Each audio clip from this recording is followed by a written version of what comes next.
Middlesex moved up to second in the LV County Championship table after beating Sussex by 20 runs in a classic encounter at Lords. The visitors slip into their 7th defeat of the summer to stay in relegation trouble. Sussex began the last morning well, Tim Murtagh falling to the 9th ball as he clipped Steve McGoffin to Chris Liddle before he troubled the scorers. McGoffin then completed the 21st 5-wicket haul of his career when Ravi Patel edged to Michael Yardy, with McGoffin taking 5 for 73 and David Milan able to add only 2 runs to his overnight 118. Middlesex were all out for 331. They'd added only 5 runs to their overnight total, and that left Sussex a target of 266 to win, something they really needed to do, with Hampshire wrapping up a victory over Warwickshire to increase the pressure on the visitors here. Through Ed Joyce and Luke Wells, they made a solid start to their chase. But 3 wickets before lunch had Middlesex in the box seat. Wells nicked a slash off James Harris behind to end an opening stand of 36.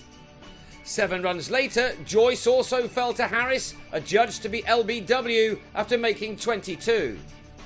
3 balls later and Harris was celebrating again as Matt Machin was very well held by James Franklin. Harris with 3 wickets in the space of 12 deliveries from the nursery end. That had Sussex on 44 for 3, Michael Yardy and Chris Nash adding 26 more either side of lunch, only for the latter to then be bowled by a sharp turner from Patel, who was just into his 2nd over. Everyone was expecting spin to be the major weapon on the last day on a previously used but excellent pitch, but that was not to be the case.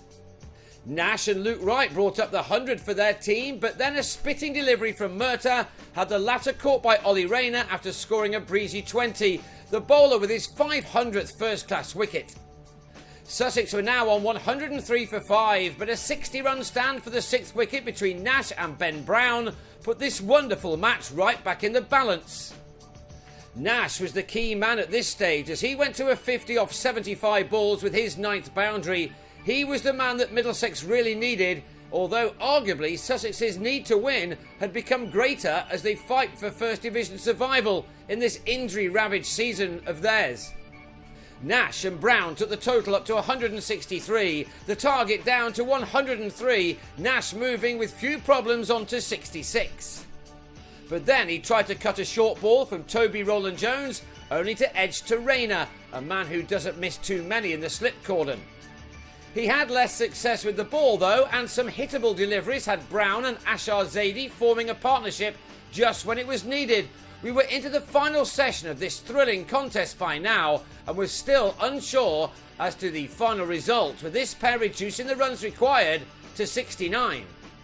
Where it was Harris who did the early damage, it was now Rowland-Jones who stood up for his side. He produced a peach to have Ashar nicking behind on 15. And in his next over, he produced a delivery that was totally unplayable, Ollie Robinson actually doing well to deflect it to Rayner again. The fielder then did spill a chance as Brown decided it was time to play some shots, the bowler denied there being Harris, who appeared to have won this match for his side when McGoffin middled a flick off his legs but picked out Milan in the deep. From 197 for 6, Sussex had lost 3 wickets for 18 runs at just the wrong time. It left the last pair to somehow find 51 more. It was now all down to Brown. His fine 50 was reached off his 98th delivery, his 8th 4 taking him to his mark. If only 1 or 2 had just been able to stay with him for just a tiny bit longer, then the result of this match would have been very different. Brown, though, hadn't given up yet, and the tension was building with each boundary he struck. It was a superb effort from the keeper, who was being helped by last man Chris Liddle, who held up his end when he needed to, as the target was brought down to just 21. Murtagh was then given the ball, and with his 4th delivery, he watched Brown go on the pull. He timed his shot well enough, but found Franklin right on the edge of the square leg boundary.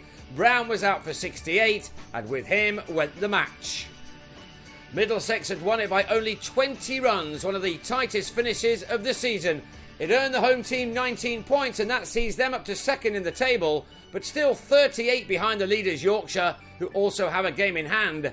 Sussex had to settle for 6 points, and that now sees them only 3 ahead of bottom place Hampshire and 2 behind Worcestershire. 2 of their last 4 games are against Yorkshire.